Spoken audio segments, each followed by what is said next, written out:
Baik. Assalamualaikum warahmatullahi wabarakatuh. Perkenalkan kami dari kelompok 5 yang beranggotakan Muhammad Zulfikar, kemudian Raihan Akbar Kurniawan, Fatur Rahman Rais, dan saya sendiri Raihan Saberi Munandar. Jadi di sini pada video ini kami ingin menampilkan hasil diskusi kami berdasarkan tugas etika profesi. Untuk pertanyaan yang pertama adalah jelaskan perbedaan profesi dengan pekerjaan beserta contohnya. Yang akan dijawab oleh Muhammad Zulfikar. Pada Zulfikar, dipersilakan. Jadi ada beberapa perbedaan antara profesi dengan pekerjaan. Yang pertama bisa dilihat dari segi keahlian ya.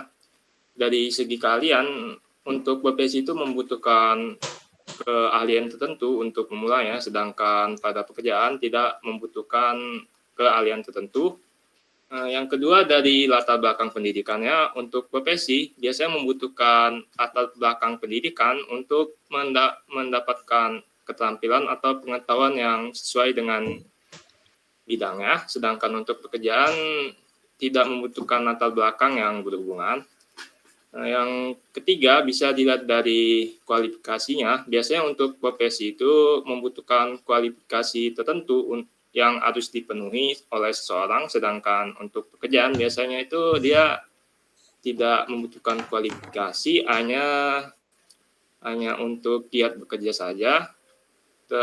Yang keempat itu bisa dilihat dari besaran penghasilannya. Biasanya profesi itu penghasilannya lebih tinggi karena membutuhkan keahlian tertentu, sedangkan untuk pekerjaan lebih rendah dari gajinya, biasanya lebih rendah dari profesi. Selanjutnya bisa dilihat dari yang kelima, status sosialnya. Biasanya untuk profesi status sosialnya itu lebih tinggi dibandingkan pekerjaan.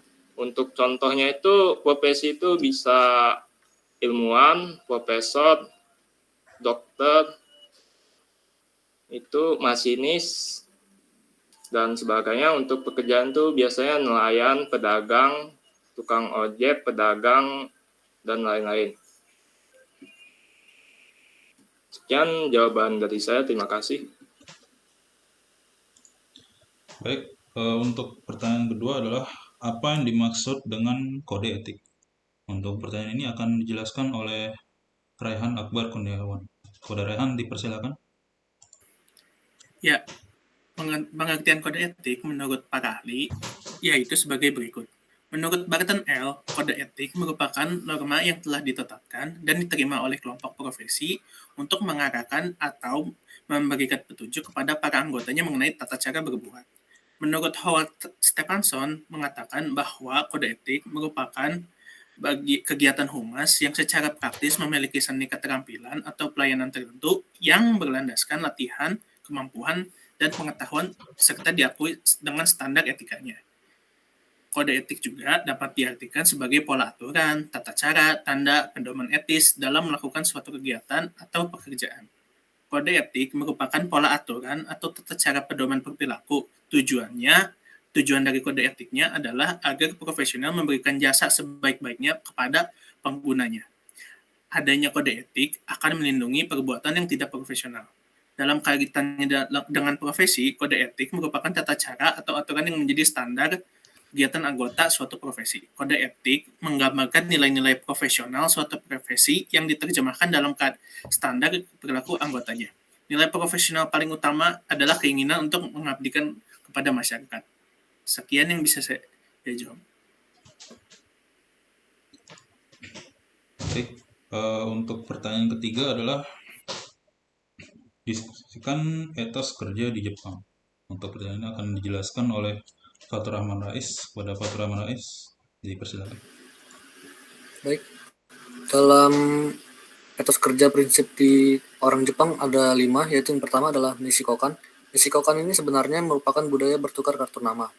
Sama seperti di Indonesia, budaya ini ditunjukkan untuk memperkenalkan diri secara formal dan profesional.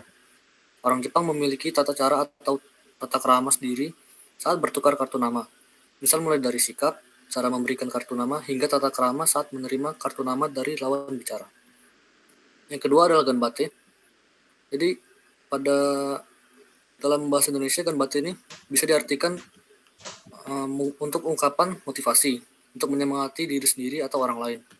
Ungkapan ini mendorong orang untuk tidak putus asa dan terus berjuang. Lalu yang ketiga ada kaizen. Kaizen merupakan salah satu budaya masyarakat Jepang yang berkontribusi besar dalam kemajuan Jepang, baik sebagai salah satu raksasa ekonomi maupun teknologi dunia. Lalu yang keempat ada Bushido. Salah satu alasan Jepang mampu menjadi negara dan bangsa yang besar adalah kedisiplinannya yang tinggi. Tingkat disiplin seperti ini tentu tidak terbentuk dengan sendirinya. Semua itu berasal dari filosofi Bushido. Bushido mengajarkan masyarakat Jepang akan kesetiaan, disiplin, kerja keras, ketajaman berpikir, tata krama, etika, sopan santun, sikap rela berkorban, hemat, kebersihan, kesabaran, kesederhanaan, serta kesehatan jasmani dan rohani. Lalu yang terakhir ada keisan atau keizan. Keizan ini memang terlihat mirip seperti kaizen, namun keduanya mendorong masyarakat Jepang untuk terus meningkatkan dirinya. Namun, keisan ini lebih menekankan pada peningkatan produktivitas, kreativitas, dan kemampuan untuk berinovasi. Mungkin sekian untuk penjelasan pertanyaan nomor 3. Selanjutnya. Baik. Kemudian untuk pertanyaan terakhir adalah bandingkan etos kerja di Indonesia. Untuk pertanyaan ini akan dijelaskan oleh saya sendiri. Baik. Jadi kalau di budaya kerja orang di Jepang itu yang pertama adalah bekerja untuk kesenangan, bukan untuk gaji semata. Dan tentu saja orang Jepang itu tidak bekerja tanpa gaji atau dengan gaji yang berat. Tetapi kalau gajinya lumayan, orang Jepang bekerja untuk kesenangan. Jika ditanya seandainya Anda jadi miliuner dan tidak usah bekerja, Anda berhenti bekerja, kebanyakan orang Jepang itu bakal menjawab, saya tidak berhenti, saya akan terus bekerja. Bagi orang Jepang, kerja itu seperti permainan yang bermain bersama dengan kawan yang akrab. Biasanya di Jepang, kerja dilakukan oleh satu tim, dia ingin berhasil dalam permainan dan ingin menaikkan kemampuan diri sendiri. Dan bagi dia, kawan-kawan yang saling mempercayai sangat penting karena permainan terlalu menarik. Dia kadang lupa pulang ke rumah. Dan fenomena ini biasanya disebut oleh workaholic, oleh orang asing. Yang kedua, mendewakan pelanggan. Sepertinya emang melanggar ajaran Islam. Tapi emang itu kenyataannya karena etos kerja orang Jepang itu mendewakan klien atau langganan sebagai Tuhan. Kalau sebutan dalam bahasa Jepang itu adalah Kyaku Samaha Kami-sama desu. Atau artinya langganan adalah Tuhan. Dari kata itu dikenal oleh orang Jepang, oleh semua orang Jepang. Perusahaan Jepang berusaha mewujudkan permintaan dari langganan secepat mungkin dan berusaha mengembangkan hubungan erat dan panjang dengan langganan. Yang ketiga adalah bisnis adalah perang. Jadi orang Jepang yang di dunia bisnis itu menganggap bisnis sebagai perang melawan perusahaan lain. Untuk menang perang perlu strategi dan pandangan jangka panjang. Budaya bisnis Jepang lebih mementingkan keuntungan jangka panjang. Supaya menang perang, seharusnya diadakan persiapan lengkap untuk pertempuran setenaga kuat.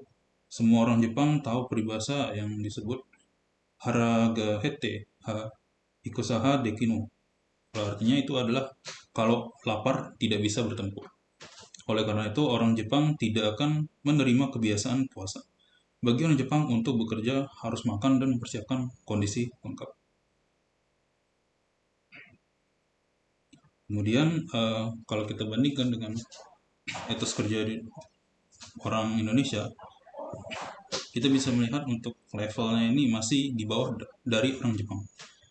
Karena kalau dari yang kita lihat, hanya satu etos kerja yang merupakan etos kerja yang positif, yaitu artistik. Jadi orang Indonesia itu cenderung dekat dengan alam. Namun etos kerja orang Indonesia ini kebanyakan negatif. Walaupun bukan semuanya, tapi bisa kita lihat di sini kebanyakan orang Indonesia itu yang pertama adalah munafik atau hipokrit. Jadi orang Indonesia itu kebanyakan para pekerjanya suka berpura, lain di mulut, lain di hati. Yang kedua, enggan bertanggung jawab dan juga suka mencari kambing hitam. Yang ketiga, berjiwa feodal, gemar upacara, suka dihormati daripada menghormati, dan lebih mementingkan status daripada prestasi. Yang keempat, cenderung percaya tahayul, gemar hal keramat atau semacam mistis dan gaib. Dan yang terakhir adalah berwatak lemah. Jadi orang Indonesia itu cenderung kurang kuat untuk mempertahankan keyakinan, suka pelin-pelan, dan gampang terintimidasi. Baik, sekian untuk pertanyaan jawaban nomor 4. Baik, jadi itulah hasil diskusi kami berdasarkan tugas etika profesi. Sekian dari kami dan terima kasih. Wassalamualaikum warahmatullahi wabarakatuh.